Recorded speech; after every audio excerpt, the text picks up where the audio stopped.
BDO. L'entrepreneuriat, c'est une proposition au monde pour moi.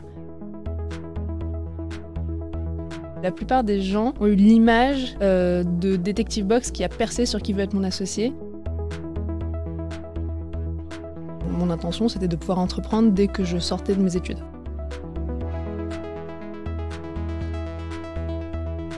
C'est un exemple d'auto-édition et auto-distribution qu'on voit très peu dans le monde de l'industrie culturelle et créative.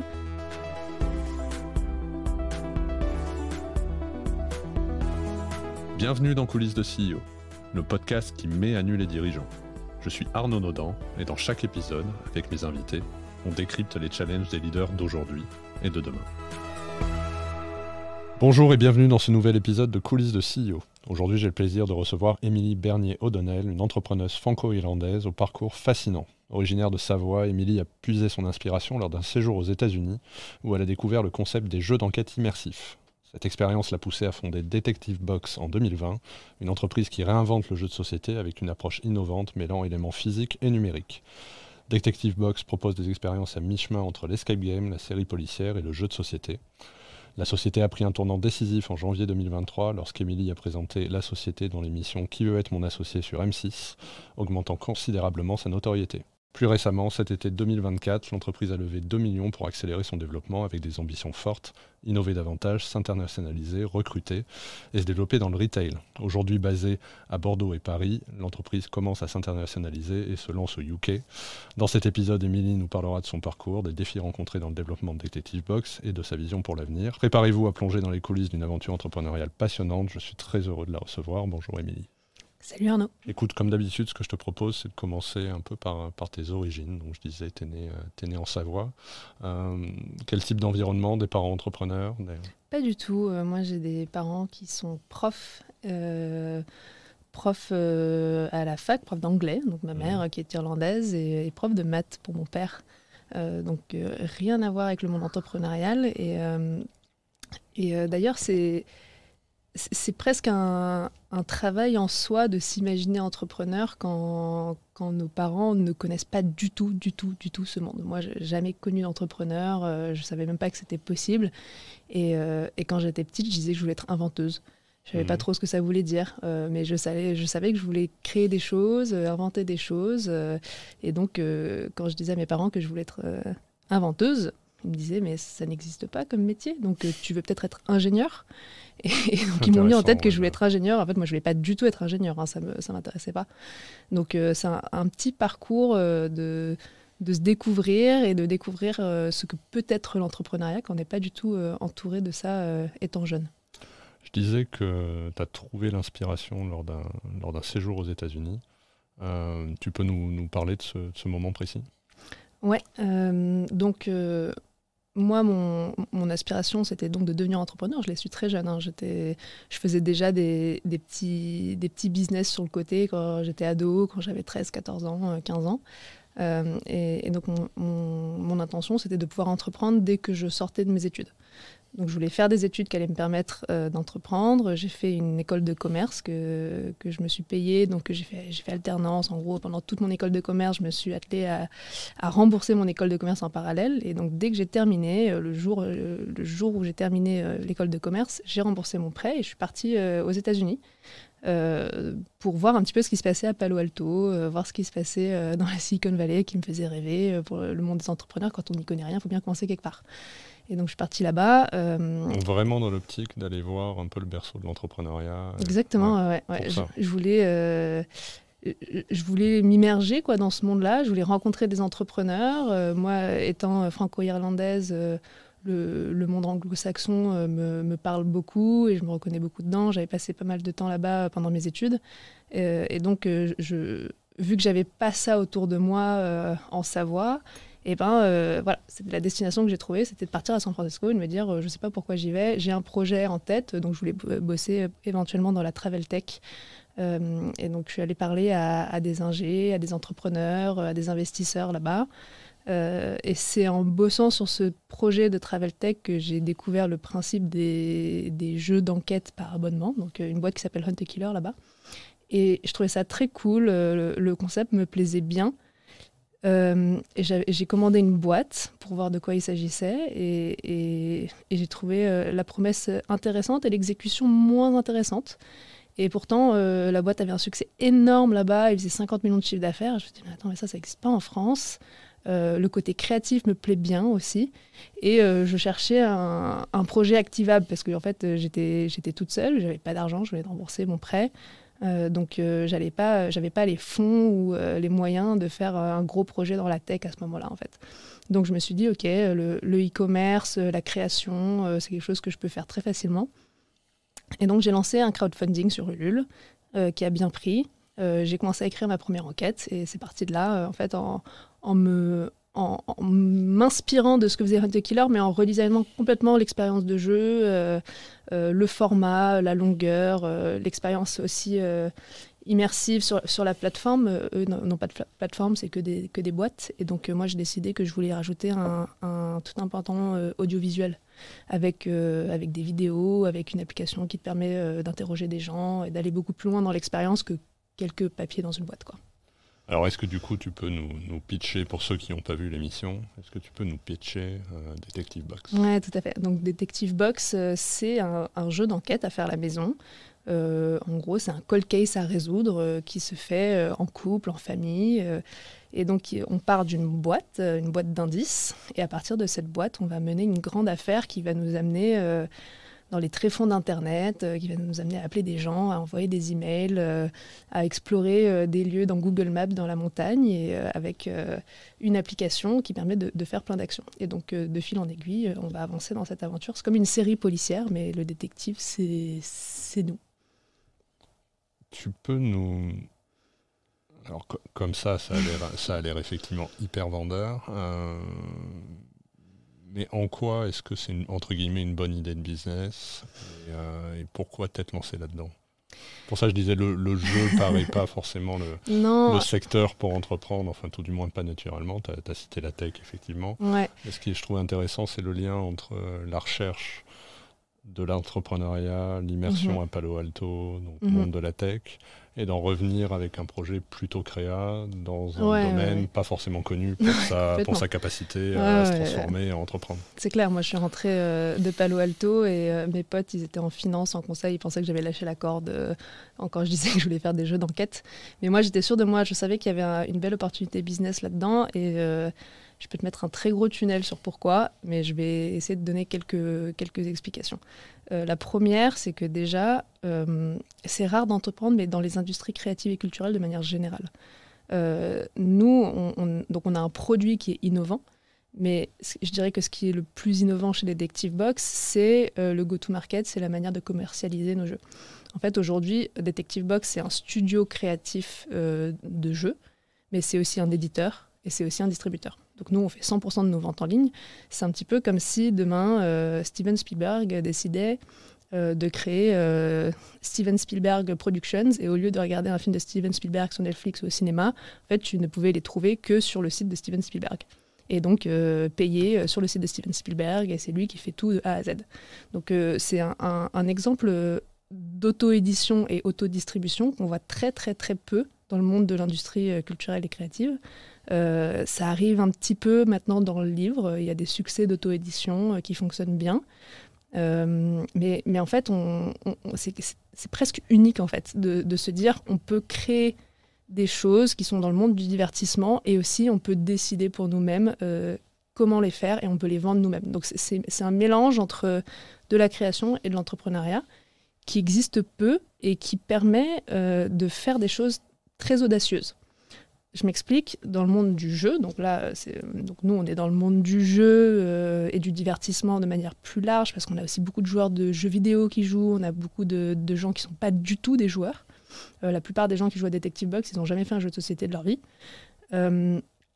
Et ce qui est intéressant avec ça, c'est que moi, si je m'étais pointée auprès d'un éditeur à l'époque où je voulais faire Detective Box et en leur disant voilà, j'ai un projet, ce jeu, j'ai écrit une enquête, est-ce que vous voulez l'éditer et la proposer en magasin, on m'aurait claqué la porte. Ça aurait été un grand non parce que c'est un format de jeu que les grands éditeurs ne savent pas faire, parce que moi, je n'avais pas d'expérience en tant que game designer. J'étais pas auteur de jeux de société, j'étais pas scénariste, j'étais pas réalisatrice, j'étais rien de tout ça. Et donc, ça permet aux gens qui ont une vision de création de s'auto-donner le pouvoir de les proposer au monde. Et moi, je trouve ça hyper intéressant parce qu'en fait, on peut se poser la question, combien y a-t-il de choses qui n'ont jamais vu le jour parce que personne leur a donné leur chance? Et aujourd'hui, il y a plein de choses qui sont possibles et je pense qu'on est qu'au tout début de ce qui peut se faire dans ce monde de création en se donnant nous-mêmes le pouvoir de les proposer. Donc, le monde du jeu d'enquête, c'est un monde qui est intéressant. Pourquoi ? Parce qu'il mélange à la fois ce qu'on appelle le divertissement chaud, c'est-à-dire le divertissement où en fait il y a besoin de très peu de réflexion. Donc le film, c'est un divertissement chaud, ça veut dire qu'on a juste à s'asseoir et à regarder et le divertissement est fait pour nous. Et en même temps le divertissement froid, qui est un divertissement où il va falloir beaucoup agir, il va falloir interagir pour pouvoir s'amuser, pour pouvoir profiter de ce qu'on te propose. Donc le jeu de société, c'est un divertissement froid, le film, c'est un divertissement chaud. Et ce qui est intéressant avec Detective Box, c'est que nous, on fait des allers-retours entre les deux. Et le fait de faire des allers-retours entre les deux, ça veut dire qu'on n'est ni passif, ni tout le temps actif. Et ça permet de donner du rythme à une activité. Et ça permet de créer du partage et du lien entre les gens, tout en leur donnant quand même des éléments d'immersion qui sont plus forts qu'un jeu de société classique. Il y a une grosse demande pour ça. Aujourd'hui, on voit aussi dans le monde de l'éducation. Si on va dans les écoles aujourd'hui, de plus en plus, l'éducation, elle est entre le chaud et le froid parce qu'on essaye d'aller chercher l'attention des gens qui est de plus en plus courte. Donc, c'est plus facile de montrer des vidéos. Et en même temps, le froid permet d'être plus actif, permet de mieux s'approprier les choses, permet d'avoir des échanges avec d'autres gens. Et donc, en termes d'expérience aussi, probablement. Et en termes d'expérience, voilà. Ouais. En termes d'expérience, c'est beaucoup plus intéressant parce que si on pense au divertissement chaud comme Netflix, en fait, on est côte à côte, on regarde un écran et on n'interagit pas du tout avec la personne avec laquelle on est. Ouais, l'expérience du moment n'est pas du tout la même que si tu es actif. Exactement. Donc, en fait, beaucoup de couples, leur soirée, c'est quoi ? C'est une soirée Netflix. Et qu'on soit seul ou à deux, finalement, ça change peu de choses. Et donc, on ne crée pas du lien comme ça. Et nous, ce qu'on propose, c'est donc un format qui permet à la fois de s'amuser, de créer du lien, et à la fois d'être vraiment divertis avec un objet, un médium qu'on leur propose, et où c'est pas à eux de faire tout le travail. Parce que sinon, il y a des gens qui font, par exemple, du jeu de rôle, donc Donjons et Dragons, etc., où il y a juste un petit carnet et chacun invente un rôle, et ça, c'est beaucoup de travail, ça demande beaucoup d'imagination, et c'est pas à la portée de tout le monde. Et donc là, nous, il y a un marché qui est très intéressant, c'est apporter du jeu et du divertissement au grand public, en leur permettant d'accéder à des formats de jeux qui jusqu'ici étaient réservés à des populations assez niches et assez geeks. Et là, on leur permet en fait de s'amuser, mais sans leur en demander trop. Et les gens adorent. En fait, les gens sont super contents, ils veulent recommencer parce qu'ils ont passé un trop bon moment, tout le monde s'est éclaté, on a découvert sa mère ou son petit frère différemment parce qu'en fait, on se découvre des appétences pour, j'en sais rien, la géolocalisation ou le fait de craquer des codes et ça permet de passer un moment très différent. Tu peux revenir, il y a un point que je voudrais que tu creuses, c'est sur le... Finalement, tu dis que la principale innovation, entre guillemets, c'est le modèle de Detective Box, à savoir auto-commercialiser, Ouais. votre propre édition. C'est ça la principale innovation en fait de ton entreprise, et ça n'existe pas aujourd'hui dans le marché. Ouais, à mon sens, au-delà du produit qui lui-même est très cool et que j'adore, ce qui est vraiment intéressant, c'est ces nouveaux modes de diffusion et ces nouvelles manières de proposer du contenu. Donc, on pense à Harry Potter, qui a été refusé 12 fois par des maisons d'édition quand J.K. Rowling le proposait. On aurait pu passer à côté d'Harry Potter. Et en fait, on est sûrement passé à côté de plein de choses parce que souvent, les artistes, les créateurs ne sont pas des entrepreneurs. Et donc, est-ce que dans le monde très, très web, le monde IA même, est-ce qu'il n'y a pas aujourd'hui les outils pour passer cette barrière à l'entrée que représentent les grands des industries? Ça veut dire les maisons d'édition. Les maisons d'édition, les maisons de production, donc l'édition autant dans le livre que dans le jeu, tous les grands acteurs du monde du cinéma. J'écoutais un podcast sur le monde du cinéma. Il y a une boîte, alors comment elle s'appelle? C'est pas A24, mais bref, une boîte de production qui a fait Get Out, Black Man's Clan, qui sont tous en fait qui fait beaucoup de films petit budget, qui permettent d'avoir des films très audacieux.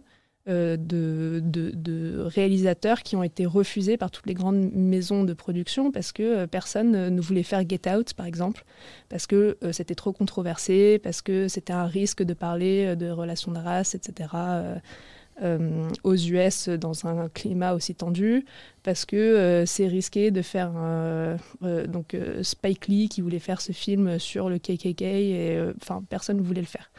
Et donc pouvoir se donner la force de faire ces choses-là, ça permet de créer des choses innovantes et nouvelles. Et on a vu, par exemple, avec Kaizen, Inoxtag, qui est sorti au ciné. Ouais, voilà, qui est sorti au ciné directement, qui n'est pas passé par toutes les institutions du cinéma. D'ailleurs, ça a hérissé beaucoup de poils, les gens n'étaient pas contents, mais parce qu'il a bypassé toute une industrie et il n'en a plus besoin. Il n'a plus besoin de ça pour ramener l'audience. En fait, ça a eu un succès énorme. Taylor Swift a fait la même chose aux US quand elle a sorti le film de sa tournée directement dans les cinés, en bypassant toute la distribution qui prend en général 90% du montant des billets. Et ben, ils n'étaient pas contents du tout. Et en fait, ce qui est intéressant pour moi aussi, c'est que ça donne souvent des voix aux gens qui ont été un petit peu négligés ou qu'on n'écoute pas trop, donc des jeunes, souvent des femmes. Si on regarde les top 5 des éditions d'auteurs inconnus, donc qui ont fait de l'auto-édition, c'est toutes des femmes. Ça, c'est les plus gros succès, donc elles se sont elles-mêmes donné la force de le faire. Des minorités, etc. etc. Donc il y a plein de choses à explorer là-dedans. C'est hyper intéressant en termes de business, et je trouve que c'est aussi très intéressant de manière sociale.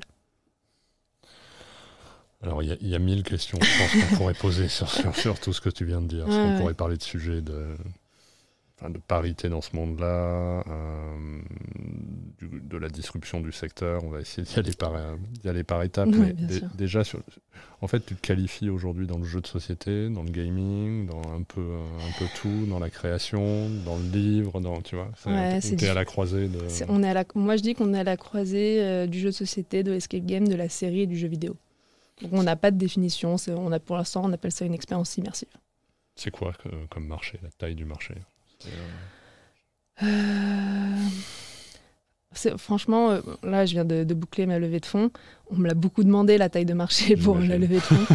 C'était très difficile de répondre. Aujourd'hui, le jeu vidéo, c'est une plus grande industrie que le ciné.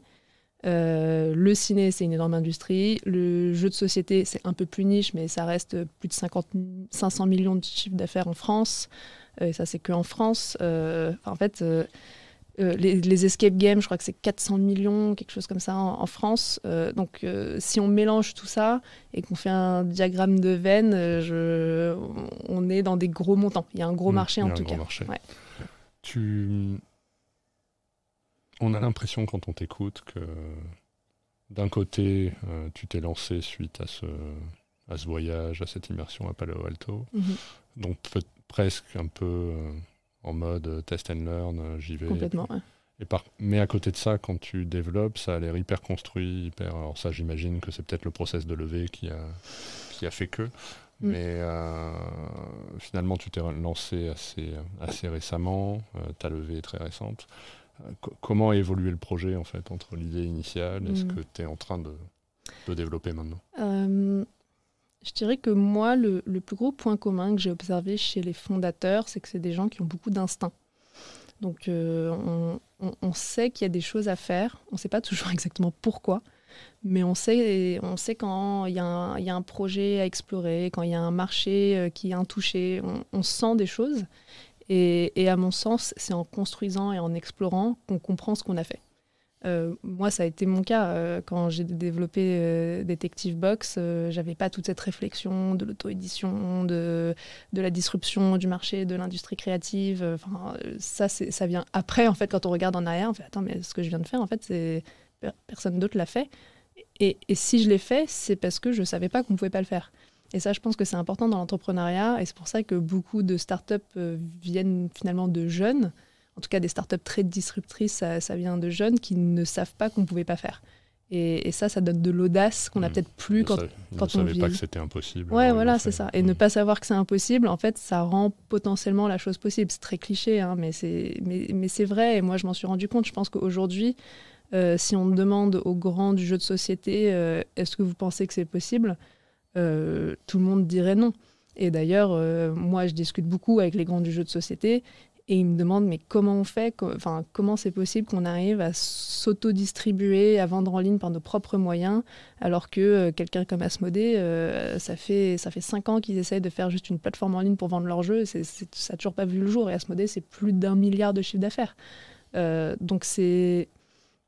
Des fois, le fait d'être petit et d'être agile, ça permet de faire plein de choses.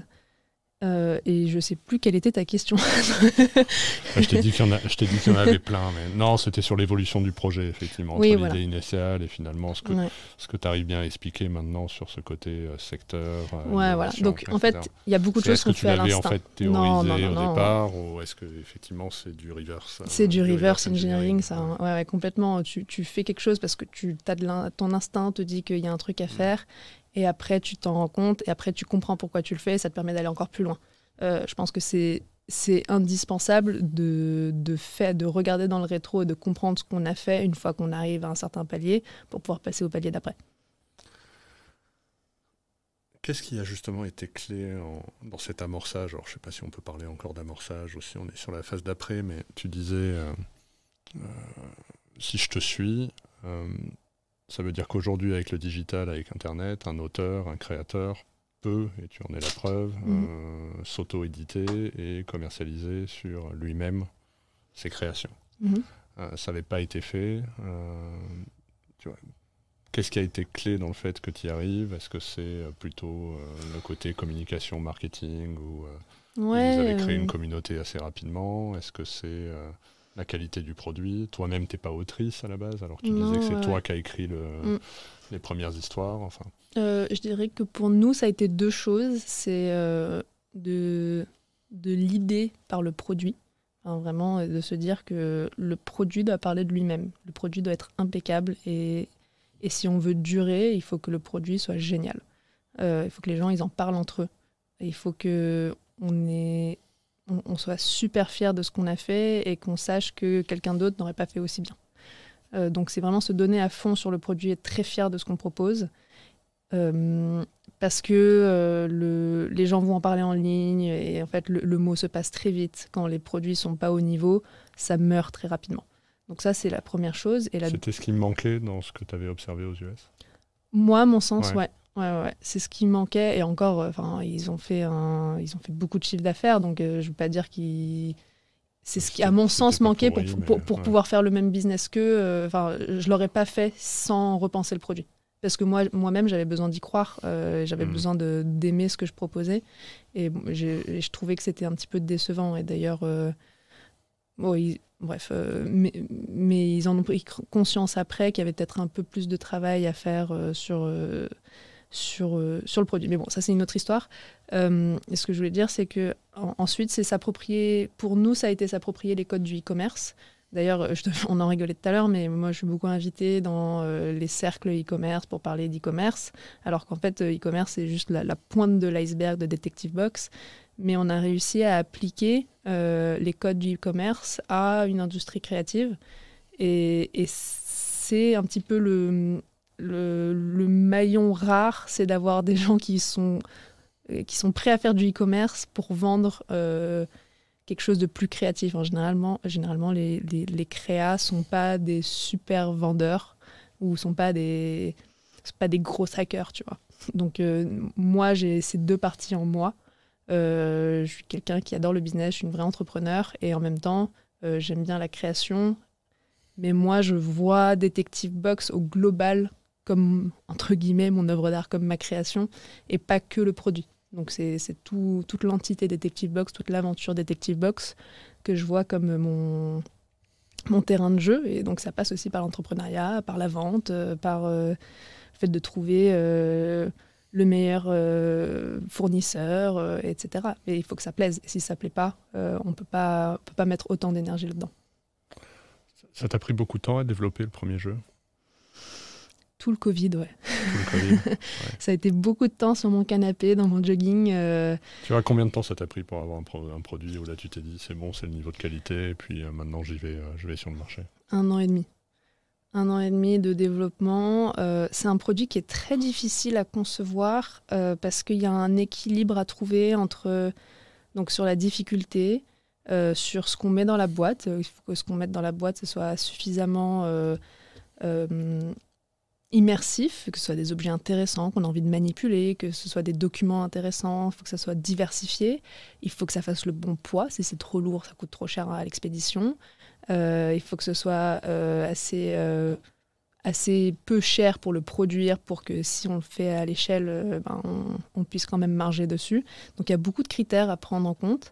Et ensuite, créer une enquête en 3 épisodes, c'est vraiment comme créer une série avec 3 facteurs de difficulté en plus. Je pense que ce qui s'en rapproche le plus, c'est la conception de jeux vidéo. En termes de difficulté, de réflexion. Et moi, j'ai eu beaucoup cet effet joueur d'échecs de Zweig, où il faut à la fois être le concepteur et le joueur. J'étais en plein Covid, donc je ne pouvais pas trouver beaucoup de testeurs pour faire l'enquête à ce moment-là. Et donc, ça rend un peu bipolaire d'essayer de comprendre qu'est-ce qui est assez dur pour l'autre, alors que c'est toi qui as conçu l'énigme. Voilà, ça c'était difficile et en même temps j'ai adoré le challenge. Donc 1 an et demi d'écriture, réécriture, réécriture, de test and learn avec les tests que je faisais en ligne sur des mythes. Et puis après, quand le confinement s'est terminé, j'ai pu aller le faire en personne. Ça a été intense, mais un super apprentissage. Maintenant que tu as le produit, comment est-ce que tu as... Tu vois, quelle a été la principale difficulté? En fait, comment tu l'as fait? Est-ce qu'aujourd'hui, tu pourras nous dire un peu les chiffres, où tu en es, et surtout nous dire l'ambition, là, sans rentrer dans un business plan, mais tu vois, comment se sont passés les premiers mois de commercialisation, et comment est-ce que tu as... En gros, et puis deuxième question, je te laisse après peut-être y répondre en même temps, mais tu vois, est-ce que le développement vient, tu vois, qui veut être mon associé, est-ce que c'est l'émission? Ça, je veux bien que tu nous en parles aussi, tu vois, de l'impact que ça a eu. Mais voilà, comment tu as créé cette communauté, comment tu as réussi à te faire connaître et à faire connaître ton produit dans ce secteur-là? Pour moi, ça s'est fait en plusieurs étapes. Donc la première étape pour moi, pour pouvoir lancer le projet, vu que j'avais aucun fonds, c'était de trouver la manière la plus astucieuse pour faire des premières ventes et avoir des jolies métriques à montrer à des investisseurs. J'avais à peu près... je sais pas, peut-être 2 000 €. Et avec 2 000 €, il fallait que je fasse quelque chose de très intéressant. Et donc ça, c'était fin 2021. Et j'avais réussi, à l'époque, je crois, à faire à peu près 55 000 € de chiffre d'affaires avec 2 000 € en mettant les produits référencés au bon endroit, etc. Donc il y avait un vrai engouement. Donc ça, c'était le premier challenge, c'est de trouver les hacks pour aller chercher ses premiers clients avec très peu d'argent. Parce qu'avec 2 000 €, on ne peut pas faire de la publicité payante. Et donc, c'est vraiment être astucieux dans son énergie et dans ses ressources pour taper dans le mille. C'est un jeu de fléchettes, quoi. Puis en plus, il fallait que tu les produises, les boîtes. Elles sont produites. Ouais, alors les produire, c'était moi avec mes mains, et moi avec mes mains et mon ex. Voilà, on les produisait. Moi, j'allais chez l'imprimeur à Bordeaux, qui nous imprimait nos documents, qu'on pliait, qu'on froissait, qu'on passait à la perforeuse, et puis une commande Alibaba pour les objets. Et donc ce financement-là, je l'avais fait avec la campagne Ulule, et avec un prêt d'honneur et un petit prêt BNP que j'avais réussi à... C'était BNP ? Oui, bon bref, un prêt bancaire que j'avais réussi à avoir à l'époque. Et donc une fois tout ça fait, il me restait 2 000 €. Et donc ça a été fait et j'en étais très contente. Et ensuite, tout 2022, ça a été d'aller chercher des investisseurs. Et je te disais tout à l'heure, moi, je connaissais personne. Et en fait, moi, je me rends compte à quel point, aujourd'hui, je me rendais pas compte à quel point j'étais seule, et à quel point je connaissais personne. Et je me rendais pas compte à quel point le monde de l'entrepreneuriat dans ce monde-là, tout le monde se connaît. En fait, c'est un monde hyper connecté où on se connaît tous les uns les autres et on se voit à des dîners, on se voit à des toasts, des machins. Et moi, j'étais complètement à l'extérieur de ça. Je ne savais même pas que ce monde existait. Je ne savais même pas qu'il y avait un monde entrepreneurial. Donc, j'avais l'intuition qu'il y avait un monde quelque part, mais je ne savais pas où il était, comment on l'intégrait. Je ne savais pas qu'il y avait des groupes WhatsApp, qu'il y avait des Slack, ce genre de choses. Donc, c'était comment, quand tu ne connais personne, tu essayes d'attirer l'attention d'investisseurs. Et ça, c'est beaucoup de cold emailing, beaucoup d'envois de bouteilles à la mer sur LinkedIn. Et moi, j'avais réussi à parler à pas mal de gens via une appli qui s'appelait Shaper. Je ne sais pas si tu te souviens de Shaper. C'est un peu le Tinder professionnel où tu swipais des profils. Tu pouvais faire un filtre. Donc moi, je cherchais Business Angel, un truc comme ça. Et après avoir parlé à beaucoup de vieux mecs douteux qui n'avaient aucune intention d'investir et qui voulaient des déj juste pour déjeuner avec une jeune femme qui se lançait dans l'entrepreneuriat. Pour draguer complètement. Donc c'était très lourd. Ça m'a pris des mois et des mois à essayer d'avoir l'attention des bonnes personnes. Et finalement, mon deck s'est retrouvé chez François Carbone, que tu connais peut-être de Anaxago, qui a vu le potentiel du business et qui m'a appelé, qui m'a dit écoute, t'as besoin de qui, t'as besoin de quoi, et moi je te fais des intros. Et ça a été un vrai déclencheur où j'ai réussi à faire comprendre à François Carbone qu'il y avait un vrai potentiel là-dedans. Et c'est comme ça que ça a pris. Donc j'ai levé 140 000 € à l'époque. Donc c'est juste pour faire de la publicité payante. Et avec cette publicité payante, c'est parti très vite. Donc là, donc les 2 premiers mois de publicité payante, j'ai fait 300 000 €. Un mois plus tard, c'était Qui va être mon associé. En tout cas, c'est la diffusion de Qui va être mon associé. Il y avait déjà eu le tournage, mais la diffusion s'est faite en janvier 2023. Comment ça s'est passé pour ceux qui l'ont pas vu? Et j'en ai ri l'autre soir, j'étais à une soirée avec le fondateur de Pimpan, qui lui a fait plus d'1 million sur Qui veut être mon associé, alors que moi j'étais trop fière parce que j'avais fait 50 000 €. et en plus, je sais que la plupart des gens ont eu l'image de Detective Box qui a percé sur Qui veut être mon associé, mais nous en termes de chiffre d'affaires ça s'est pas du tout passé comme ça. En fait, moi les gens m'ont reconnu, m'ont suivi sur LinkedIn, donc il y a eu un following plutôt de moi que de Detective Box parce que c'est quand même un produit très niche. Qui veut être mon associé, c'était finalement en termes de ça assez décevant parce que j'avais moi et quelqu'un en logistique à l'époque qui était arrivé depuis 1 mois. Et donc, pour créer les bons funnels, avoir les bonnes chaînes d'emails, etc., ça prend beaucoup de travail, beaucoup de préparation qu'on n'avait pas du tout. Moi, je n'avais pas l'expérience pour. Donc, j'ai mal capitalisé sur Qui veut être mon associé, finalement, en termes de chiffre d'affaires. Mais on s'est rattrapé, on a fait de la bonne publicité. Et en fait, l'activité s'est bien développée en 2023. On a fait une année 2023, on a terminé à 2,5 millions de chiffre d'affaires. Et donc nous notamment c'est une activité saisonnière et Noël c'est le grand moment, donc l'année dernière on a bien cartonné à Noël, qui nous a permis donc de faire encore une levée de fonds cette année, mais beaucoup plus importante, pour déployer des vrais projets. Et maintenant on est une vraie boîte et j'ai pu recruter plein de monde et puis là ça roule, on a un gros succès, donc c'est cool quoi. Il y a une question qui me... Quand je t'écoute, qui est donc effectivement la boîte est lancée, tu te lances à l'international, il y a un bon niveau de traction. Comment tu te protèges en fait en tant que business en fait sur un secteur comme celui-là?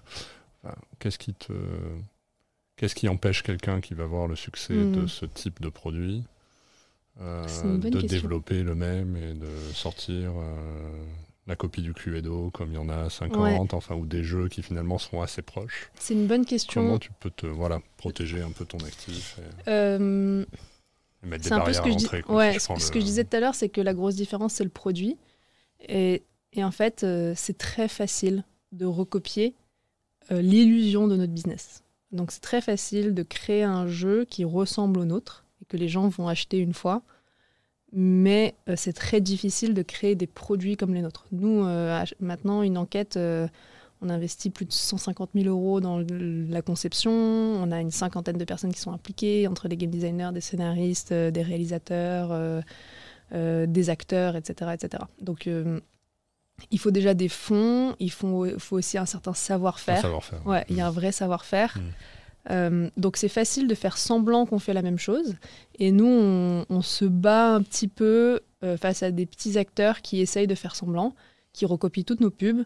Donc ça nous arrive très souvent d'envoyer des petits mails en mode vous avez recopié verbatim nos pubs. J'en ai vu moi personnellement sur Instagram, un truc où t'as l'impression que c'est la même chose. Exactement. Donc il y en a plein qui le font. Après, moi je suis pas extrêmement inquiète parce que ils vont pas tenir très longtemps. Les gens, dès qu'ils vont s'apercevoir que c'est un produit nul, ça se sait. Les joueurs communiquent beaucoup, ils laissent des reviews, ils communiquent sur des forums, donc ça se sait. Donc d'où l'importance de l'idée par le produit, si on veut tenir dans la durée. Effectivement, le côté savoir-faire, donc j'imagine que tes people, là, tu les protèges comme jamais pour qu'ils restent avec toi. Oui, j'ai une équipe très bien payée. Tu vois, si j'en reviens à ce sujet d'entreprendre dans ce secteur particulièrement, pour les personnes qui nous écoutent, et je m'étais posé la question quand on a commencé à parler du podcast et je trouvais intéressant de t'inviter, qui est de dire finalement ta valeur ajoutée, enfin, ou ton projet d'entreprise, est-ce que tu penses qu'il peut amener plus largement à une transformation globale du secteur? Donc là, je parle plutôt l'avenir, mais de dire effectivement, vu qu'on voit très peu de projets comme celui-là dans le secteur, est-ce que ça peut amener, et tu parlais d'Inoxtag qui a lui sur son secteur impacté également, est-ce que finalement le modèle qui existe aujourd'hui dans l'industrie créative est en danger, et est-ce que tu vois, quelle est la vision que tu portes là-dessus? Moi je dirais que plutôt que de faire peur à un secteur, on est en train d'en créer un nouveau. Les gens qui adorent les jeux de société classiques, ils continueront à jouer aux jeux de société classiques. Moi, mon ambition, c'est plus de faire jouer et d'amener du fun dans la vie des gens et de leur permettre d'être plus intentionnels dans l'utilisation de leur temps libre. Et ça, c'est quelque chose qui est sous-adressé. Donc je pense qu'on est plutôt en train de créer un nouveau secteur de divertissement hybride, de divertissement, on va dire, à la fois actif et immersif, qui ne met pas forcément en danger le jeu de société. Par contre, pour que le jeu de société reste à la page, il va falloir qu'ils aillent peut-être un peu plus loin sur certaines choses. Donc, par exemple, nous, on met beaucoup d'efforts dans le fait de mettre des vidéos, on a des briefings vidéo, on a des caméras embarquées, enfin, c'est vraiment comme une série, je te disais. Ceux qui vont là-dedans vont pas forcément aller dans le jeu de société classique, et il va falloir les alimenter d'autres choses. Et donc, c'est un petit peu, nous, le défi d'aujourd'hui, c'est de dire quelle est la prochaine étape, et qu'est-ce qu'on va pouvoir leur proposer d'autre qui se nourrit de tout ce qu'on a appris. Parce qu'on a appris qu'il y a une vraie demande pour ces nouveaux formats. Qu'est-ce qu'on peut leur proposer d'autre qui va peut-être plus loin et peut-être qui va au-delà du jeu d'enquête. Il y a plein d'autres formats intéressants à explorer. C'est très frais, mais tu vois, j'en parlais ce matin. Par exemple, je suis sûre qu'il y a des manières d'amplifier les jeux. Tu sais, tu as des jeux de cartes où tu te poses des questions dans un couple ou entre amis pour essayer d'apprendre à se connaître. Et ben, typiquement, ça, c'est des choses qui pourraient être amplifiées et améliorées en réfléchissant à des formats nouveaux. Et il y a plein de choses à faire. En fait, il y a un potentiel énorme. Et aujourd'hui, on ne fait que gratter la surface, ça c'est sûr. Quelle est l'ambition que tu t'es fixée? Est-ce que tu t'en es fixé une? Est-ce que tu t'es dit... Est-ce que le côté prochaine levée, puis international, puis diversification, puis... Ouais, l'international, ça m'intéresse beaucoup. Il y a une vraie question de sous quelle forme on le fait, l'international. Donc là, on a ouvert le UK cette année. Mais ouvrir de nouveaux pays, ça vient avec une complexité qu'il ne faut pas sous-estimer. Ça multiplie le travail à mettre en œuvre. Donc, on sait que le produit va être adapté à tous les marchés. Dans tous les marchés, il va y avoir une bulle de gens qui sont passionnés par ce qu'on fait et qui sont adressés par personne d'autre. Il n'y a personne d'autre dans le monde qui fait des jeux immersifs d'enquête comme nous on les fait à un niveau aussi poussé. Donc en fait, il y a un marché qu'il va falloir sizer, mais il y a un marché existant et important dans tous les pays du monde. Comment est-ce qu'on va les chercher efficacement ? C'est la grosse question de 2025, c'est comment est-ce qu'on crée vraiment un système pour s'implanter dans tous les marchés de manière fluide et adaptée peut-être aux spécificités de chaque pays. Donc ça, c'est je trouve un vrai défi et qui est plutôt intéressant. Moi, mon ambition, peut-être à un niveau plus personnel, c'est de continuer à m'éclater. Je suis quelqu'un qui aime bien créer, on en parlait tout à l'heure. Ce que j'aime, c'est trouver des trends et de l'ordre dans le chaos. Et donc, je veux continuellement être en exploration et voir ce qu'on peut faire de nouveau et voir comment on peut surprendre. Et donc, je pense que ça fait partie de l'ADN de Detective Box parce que ça fait partie de mon ADN à moi. Et il va falloir que je continue sur cette ligne-là. Et ce qui est intéressant, tu vois, quelque chose que je ne savais pas et que j'ai un peu appris ces dernières années, c'est qu'il y a deux figures très, très différentes dans l'entrepreneuriat, de ce que j'observe. Peut-être que tu me diras que j'ai tort, mais moi, en tout cas, c'est l'observation que j'en ai. C'est qu'il y a des entrepreneurs qui sont souvent des CEO, qui sont des créatifs et un peu on va dire des savants fous avec une vision, mais qui sont pas toujours extrêmement bons dans la gestion. C'est pas leur domaine, en fait, c'est pas des gestionnaires, c'est pas forcément des gens qui vont être très bons à mettre en place des process, mais par contre, c'est des gens qui ont besoin de se nourrir et de réfléchir et de créer des nouvelles choses. Et puis, il y a des gestionnaires qui sont des excellents gestionnaires. Moi, j'ai pris une DG récemment, ce qui a changé ma vie. Parce qu'au lieu de passer mes journées à essayer de me forcer à incarner un rôle qui n'est pas le mien, qui est le rôle de la manager, qui essaye de mettre en place des structures et des process, je peux me reconcentrer là maintenant depuis peu sur la vision, sur ce qui m'a toujours excitée, c'est-à-dire de réfléchir à qu'est-ce qu'on va pouvoir créer de nouveau, comment on va pouvoir surprendre et à quel marché on va s'adresser et comment on va le faire et voilà, plein d'innovations et de découvertes, quoi. Tu vois, si j'en viens à toi et à ton parcours, ta personnalité, tu vois, pourquoi l'entrepreneuriat absolument ? Tu l'as dit à plusieurs reprises, jamais tu as évoqué, depuis qu'on se parle, la possibilité d'aller dans la boîte, tu me disais, depuis que tu es tout jeune.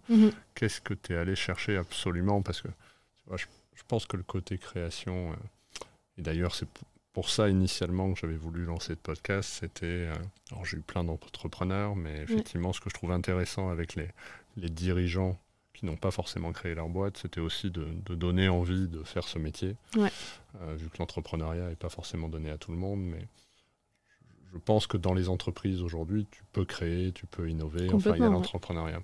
Mais tu vois, pourquoi absolument ? Qu'est-ce que tu cherchais ?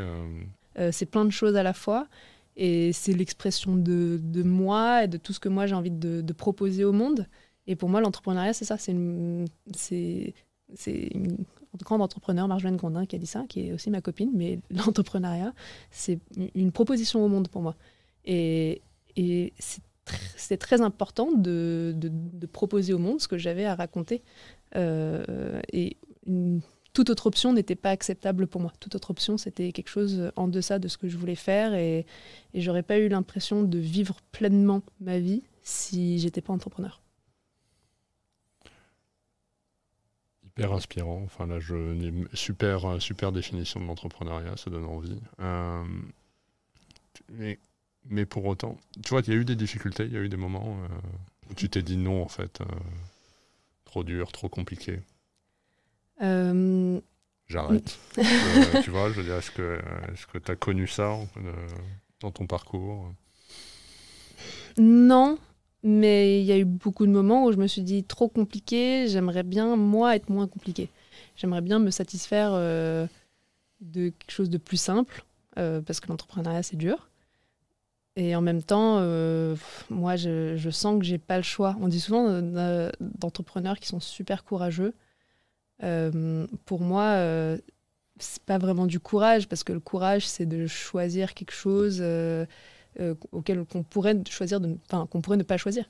Et moi, je sens que j'ai pas le choix, que je suis entrepreneur, et l'alternative, c'est ça qui aurait été courageux, de faire quelque chose d'autre qui n'était pas ce qui m'appelait profondément. Donc, si j'ai eu des réflexions de ce genre-là, c'est plutôt de me dire ouah, j'ai pas de chance, moi j'aimerais bien être quelqu'un qui pourrait juste me pointer au taf le matin, pas avoir les responsabilités en rentrant chez moi, et ne pas avoir à y réfléchir toute la nuit, me faire des insomnies tout le temps et toujours réfléchir à la prochaine étape. J'aimerais bien parfois, mais globalement Mais t'es non. pas comme ça. Non, globalement non, je suis pas comme ça, et c'est génial. Et moi, j'adore ma vie, je suis surexcitée de la vie, et je trouve ça hyper beau, l'entrepreneuriat. Mais pour moi, quand on se lance, c'est souvent qu'on sent au fond de nous qu'on n'a plus le choix, et que vraiment il faut y aller, quoi, parce que sinon on va avoir des regrets toute notre vie. Et si on se dit ça, c'est qu'il faut y aller. Et si on se dit pas ça, bah, peut-être qu'il faut pas y aller, je sais pas. Après, ça, c'est ma vision, hein. Il peut y en avoir plein d'autres, mais en tout cas, quand il y a cette petite voix qui dit là, j'ai plus d'autres options que d'y aller, ben dans ce cas, il faut vraiment y aller. Bah, c'est Jeff Bezos, je crois, qui disait qu'il essayait constamment de minimiser le nombre de regrets qu'il aurait le jour de sa mort, en fait, quand il regarderait sa vie, et que finalement, si on y réfléchit, les regrets que l'on a, c'est pas les choses qu'on a mal faites, c'est les choses qu'on n'a pas faites. Complètement. Je trouvais que cette phrase, pour l'entrepreneuriat, là, pour le coup, faisait sens. Celle qui te poussait, je me reconnais énormément là-dedans, c'est clair. Et je pense que c'est au-delà d'un choix de carrière, je pense que c'est un mindset aussi. Moi, je dis souvent, quand on est quelqu'un qui est, entre guillemets, growth-oriented, c'est qu'on a besoin de se nourrir, on a besoin de grandir, on a besoin d'apprendre. Et ça s'exprime dans le travail, dans l'entrepreneuriat, mais c'est être entreprenant de manière générale. Et ça peut s'exprimer aussi dans la vie de couple, aller explorer comment avoir la meilleure relation possible. Ça peut s'exprimer dans comment on choisit ses modes de vie à la maison. Ça peut s'exprimer dans à quoi ressemblent nos relations avec nos amis. Enfin, pour moi, c'est vraiment au-delà de juste un métier. Je pense que c'est une façon d'être dans la vie. Qu'est-ce que tu te dis comment tu motives tes équipes? Comment tu recrutes, en fait? C'est quoi la promesse dans un projet comme le tien? C'est de divertir, c'est la croissance, c'est de mettre une box dans tous les foyers, dans tous les foyers français. Enfin, tu vois, comment est-ce qu'on motive Non, pour moi, c'est vraiment aller chercher le fameux why de Simon Sinek. Je suis désolée, je fais beaucoup d'anglicisme, mais c'est mon éducation franco-irlandaise qui fait ça. C'est pas parce que je suis une start-upeuse insupportable. Mais oui, c'est ce why. Et pour nous, enfin pour moi en tout cas, je pense que c'est vraiment permettre aux gens de se réapproprier leur attention, leur temps libre, qui est constamment menacé par nos smartphones et par tous les algorithmes qui nous entourent. Et on perd le lien. On n'a jamais été aussi seul alors qu'on n'a jamais été aussi connecté. On passe tellement de temps dans des divertissements passifs qu'on perd le lien avec les gens autour de nous. Et donc pour moi, le why de Detective Box, c'est de dire comment est-ce qu'on aide les gens à se réapproprier leur temps libre de manière intentionnelle pour en faire des moments qui sont mémorables et où le partage est au centre. Ça, c'est une vraie raison de se lever le matin, je trouve. Ouais, c'est une vraie... c'est un purpose, une mission. On n'a pas évoqué, mais on s'en parlait avant de commencer à enregistrer. Tu disais effectivement un secteur où il y a assez peu d'entrepreneurs, solo founder, femmes solo founder. Tu as senti un frein là-dedans quand tu t'es lancé?